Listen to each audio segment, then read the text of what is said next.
అందరికీ నమస్కారం అండి. ఈరోజు కథ మనుషులు కలవటానికి మహాసముద్రాలు దాటాలా, మనసులు కలవటానికి మంచు పర్వతం కరగాల, అనుకోకుండా వచ్చే వానగాను, చెమటతో తడిపే ఎండగాను, కదిలే తేరుగాను, ఎదిగే పైరుగాను, పారే ఏరుగాను, మరిగే నీరుగాను, ఏమో ఎప్పుడో ఎలాగో ఎందుకో కలుస్తూనే ఉంటారు. ఏ నావదే తీరమో, ఏ నేస్తమే జన్మవరమో, ఎక్కడి నుంచో గాలిలో గంధకంలా తేలుతూ రింగ్ టోన్ నా చెవుల్ని తాకింది. భారంగా కదిలాను. నాతో పాటే చేతుకున్న సెలైన్ బాటిల్ కూడా గాలిలో దీపంగా కదలాడింది.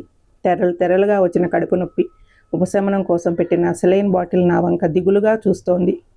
కారిడర్లో ఎవరో తిరుగుతున్న అలికిడి, నా పైన అదే పనిగా తిరుగుతున్న ఫ్యాన్ చప్పుడు.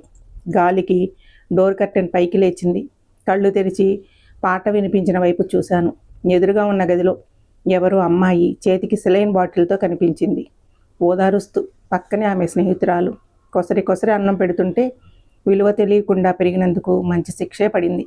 వరమో శాపమో హాస్టల్ రూపంలో పొమ్మన లేక పొగబెట్టినట్లు ఎదురయ్యింది. కూర బాగుంటే అన్నం మెతుకులు లావుగా ఉంటాయి. అన్నం సన్నగా ఉంటే కూర ఉప్పు కారంతో ఉడికించినట్లుగా ఉంటుంది.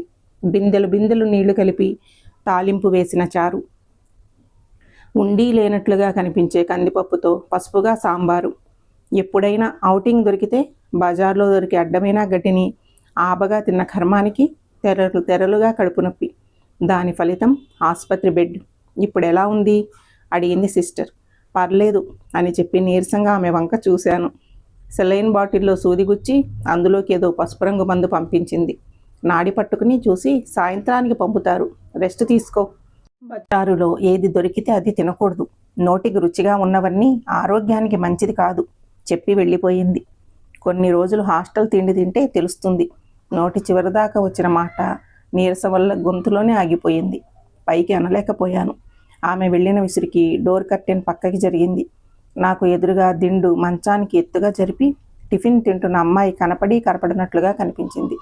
అసలు తినకుండా ఉంటే ఉండగలం, కానీ సగం తిని ఉండాలంటేనే తాత ముత్తాతలు దిగొస్తారు. రూముకి 4 బెడ్లతో మొత్తం 30 పడకలతో ఏర్పాటు చేసిన యూనివర్సిటీ హాస్పిటల్ అది. మరీ హడావిడిగా ఉంటే అమ్మాయిలకు అబ్బాయిలకు వేరువేరుగా రూములుంటాయి. నాలాగా ఎప్పుడైనా ఫుడ్ పాయిజన్ అయిన వాళ్ళు వస్తే ఏదో ఒక ఖాళీ రూమ్లో ఉంచి సిలైన్ పెడతారు. బహుశా ఆ అమ్మాయికి కూడా నాలాగే అయిందేమో. రమేష్ గారు ఉంటే బాగుండేది. విషయం చెప్తే ఈ పాటికి ఆ అమ్మాయి గురించి అన్నీ ఎంక్వైరీ చేసి రిపోర్టు ముందు పెట్టేవాడు. సరైన టైంకి వెళ్ళిపోయాడు. అవుట్. పెద్దగా అరుపులు, ఆ తర్వాత చప్పట్లు వినిపించాయి. ఆడా మగ తేడా లేదు. ఒకరి ఓటమికి ఆనందిస్తూ ఇంకొకరి గెలుపును ఆస్వాదించే రోజులు మొదలయ్యాయి. చిన్నప్పటి ఆటలన్నీ అటకెక్కిపోయాయి. చిన్న పెద్ద అందరికీ పాతిన 3 కర్రల మధ్య పరుగులే బలమైన వ్యాపకంగా మారిపోయాయి. ఆఖరి చుక్క దగ్గర ఆగిపోయింది సెలైన్. కడుపులోనూ మనసులోనూ కురుస్తున్న వాన ఆగిన సంతోషం. చేతులు కట్టుకుని స్లిప్పులు పట్టుకుని బోనులో ముద్దాయిల్లా కౌంటర్ ముందు నిలబడ్డారు పిల్లలంతా. 7 బ్రాంచ్లతో 2 ఏళ్ళు ఇంటర్మీడియట్, 4 ఏళ్ళు ఇంజనీరింగ్ కలిపి 6 సంవత్సరాల ఇంటిగ్రేటెడ్ కోర్సుతో ఉన్న యూనివర్సిటీలో ఎత్తైన కొండను తొలిచి వలయాకారంగా ఏర్పాటు చేసిన ఫుడ్ కోర్ట్ అది. కొమ్మల మీద పక్షులు వాలినట్లుగా సాయంత్రం క్లాసులు అయిపోగానే స్టూడెంట్స్ అందరూ అక్కడ చేరతారు. ఫుడ్ కోర్టు చుట్టూ ఉన్న గోడ మీద కొందరు, మెట్ల మీద కొందరు, చెట్ల కింద కొందరు ఉదయం నుంచి వేడెక్కిన బుర్రల్లోకి కాస్తంత ఉల్లాసాన్ని నింపుకుంటూ ఉంటారు. ఒక కన్ను బయట నుంచి లోపలికి వస్తున్న వాళ్ళ మీద, ఇంకో కన్ను టిఫిన్ ప్లేట్లు పట్టుకుని చెట్ల కింద చేరుతున్న వాళ్ళ వంక నిలిపి లైన్లో నిల్చున్నాను నేను. గొడుగులా పరుచుకున్న బాదం చెట్టు నీడ కింద ఎదురెదురుగా కూర్చుని ముచ్చట్లు చెప్పుకుంటున్న జంటలతో కాలం ఐస్ క్రీములాగా కరిగిపోతోంది. గంటల్ని మంటల్లో వేసి తగలబెట్టినట్లుగా విరామం లేని కబుర్లు ఎక్కడి నుంచి పుట్టుకొస్తాయో నాకిప్పటికీ అర్థం కాదు. ఒక చెట్టు పెంచితేనే ఎంతోమందికి నీడనిస్తుంది. ఒక మనిషి సక్రమంగా పెరిగితే ఎంతమందికి ఆశ్రయం ఇస్తాడో. కాలం కత్తుల మీద కాకుండా కనికరం మీద నడిస్తే తప్ప ఇలాంటివి చూడలేమేమో. చుట్టూ చూశాను. గింజల కోసం ఎక్కడెక్కడి నుంచో ఎగురొచ్చిన పావురాళ్ల గుంపులా కనిపించారు. ఏ నావదే తీరమో, ఏ నేస్తమే జన్మవరమో. తుళ్ళిపడి ఆలోచనలో నుంచి బయటికి వచ్చి రింగ్ టోన్ వినిపించిన వైపు చూశాను. ముదురు రంగు నీలం జీన్స్ మీద తెల్లని టాప్ వేసుకున్న అమ్మాయి లైన్లో కనిపించింది. ఆసుపత్రిలో తనకి తోడుగా ఉన్న అమ్మాయితో నీరసం ఎగిరిపోయింది. నిన్నటి కొద్దిపాటి అనారోగ్యానికి నీరసంతో తేలిపోయినట్లుగా ఉన్న కాళ్ళు ఆ అమ్మాయిని చూశాక ఆనందంతో గాలిలో మరింత తేలిపోసాగాయి.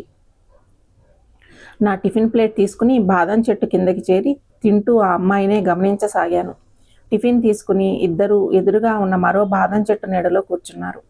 తింటున్న వాడిని పైకి లేచి వాళ్లకు దగ్గరగా వెళ్ళి, హాయ్, నా పేరు ఏడుకొండలు, నీ పేరు అన్నాను. అలివేలు మంగతాయారు చెప్పి పకపకా నవ్వింది ఆ అమ్మాయి. అయితే కలిసి నడవడానికి ఎక్కువ సమయం లేదు అన్నాను నేను కూడా వాళ్ళ నవ్వుతో జత కలుపుతూ. అవునవును, చనువిస్తే చంకనెక్కడం, చావగొడితే మంచమెక్కడం బాగా అలవాటు మీకు అంది అక్కడ నుంచి పైకి లేస్తూ.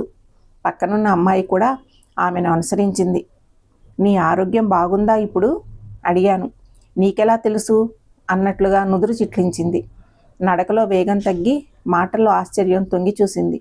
నీ ఫోన్ రింగ్ అయినప్పుడు వచ్చే పాట అంటే నాకు చాలా ఇష్టం. నిన్న ఆసుపత్రిలో నీ ఎదురుగా ఉన్న బెడ్ పైన నేను కూడా ఉన్నాను, అప్పుడు విన్నాను. అనుకోకుండా ఇప్పుడు ఇలా వినిపించిన పాట ద్వారా నువ్వేనని గుర్తుపట్టాను. ఏమీ మాట్లాడుకోకుండా వెళ్ళిపోతున్న ఆమెని చూస్తూ, తాయారు మళ్ళీ ఎప్పుడు అన్నాను. పక్కపక్క నవ్వుతూ అక్కడి నుంచి కదిలింది. చెమటని తుడుచుకుంటూ చెట్టు కిందకి చేరాను. ఎండలో నడుస్తున్న వాడికి గొడుగు పడుతున్నట్లుగా ఉన్న చెట్టు వంక కృతజ్ఞతగా చూశాను. ఎరా కొండలు, ఏమంటుందేంటి కల్పన అన్నాడు పక్కన కూర్చుంటూ రమేష్. కల్పన తనెవరు అన్నాను. ఇప్పటిదాకా మాట్లాడావు కదరా, ఆ అమ్మాయే. కాదు కాదు, తను అలివేలు మంగతాయారు. భలే వాడివేరా, తన పేరు కల్పన, ఇంజనీరింగ్ లాస్ట్ ఇయరు. దీని గురించే ఆ చందుగాడికి పవన్ గాడికి గొడవలు మొదలయ్యాయి. కొట్టుకునేదాకా వెళ్ళింది యవ్వారం. ఇంతకుముందు కూడా ఈ విషయం గురించి రూమ్లో కూడా డిస్కషన్ జరిగింది, గుర్తులేదా అన్నాడు. విషయం తెలుసు కానీ ఈ అమ్మాయిని తెలీదు అన్నాను. ఆ ఇద్దరిలో ఎవరో ఒకరికి దక్కాలి కానీ ఇంకొకరితో మాట్లాడడం చూస్తే మాత్రం వాళ్ళిద్దరూ ఒక్కటై వాణ్ణి తన్నడానికి వెళ్ళిపోతున్నారు. ఆశ్చర్యం నుంచి తేరుకుని, ఇంతకీ ఆ అమ్మాయి ఇష్టమేంటో అన్నాను నీళ్లు తాగుతూ. నా వంక అదోలా చూశాడు. అమ్మాయి ఇష్టంతో పనేముంది, ముందు చూడాలి, నచ్చాలి, మాటలు కలపాలి, ఆ తర్వాత ప్రపోజ్ చేయాలి. ఇన్స్టెంట్ కాఫీలా అప్పటికప్పుడే ఫలితం తెలిసిపోవాలి. లేట్ అయిందంటే నారతీసి ఆరేయడమే అన్నాడు పెద్దగా నవ్వుతూ. నేనేమీ మాట్లాడలేదు. బట్టలిప్పుకొని విచ్చలవిడిగా తిరుగుతున్న లోకాన్ని మూకుడుతో మోయలేను. ప్రభావంలో పడి కొట్టుకుపోతూనో రాజీ పడుతూనో కళ్ళు మూసుకుని బతకలేను. ఇష్టాలైనా కష్టాలైనా మనిషిని బట్టి మారుతూ ఉంటాయిగా. నువ్వంటే నాకిష్టం కాబట్టి నువ్వు కూడా నన్నే ఇష్టపడాలని బలవంతం చేయడం అన్యాయం కదా అన్నాను వాడి వైపు చూస్తూ. లాజిక్కులు చెప్పుకోవడానికి తప్ప అప్లై చేయడానికి పనికిరావురా అన్నాడు వాడు. ఇద్దరికీ ఒకే వస్తువు నచ్చడం, దానికోసం కొట్టుకోవడం చూస్తుంటే చిన్నతనం గుర్తొస్తుంది. వాడికున్నది నాకు కూడా కావాలనే ఆరాటం తప్ప అసలు ఆ వస్తువుతో నీకెంత అవసరం ఉందో ఆలోచన లేదు. 60 70 నిండితే ఒకప్పుడు మనుషులు చచ్చేవాళ్ళు. ఇప్పుడు అరచేతిలో చావును పెట్టుకుని ఊరంతా తిరుగుతున్నారు. 3 ముళ్ళు 7 అడుగులు ఎప్పుడో గంగలో కలిసిపోయాయి. ఇప్పుడు ప్రేమలు లేని కాలం నడుస్తోంది. చంపడం చచ్చిపోవడం మాత్రమే తెలిసిన కాలం ఇది. వాళ్ళిద్దరూ సాయంత్రం నీ రూముకు కూడా రావచ్చు. ఇన్నేళ్ళు చక్కగా చదువుకున్నావు, వెళ్లే ముందు ప్రశాంతతని పాడు చేసుకోబాకు అన్నాడు వాడు పైకి లేస్తూ. వెళ్ళిన వాడి వైపు చూస్తుంటే మనసంతా ఒకటే ఆలోచనలు. పుస్తకం చదవకపోతే పాడైపోతావు అని చూపించే సినిమా ఒక్కటీ లేదు. అమ్మాయిని ప్రేమించకపోతే బతుకు వృధా అని చెప్పే సినిమాలు ఎక్కువయ్యాయి.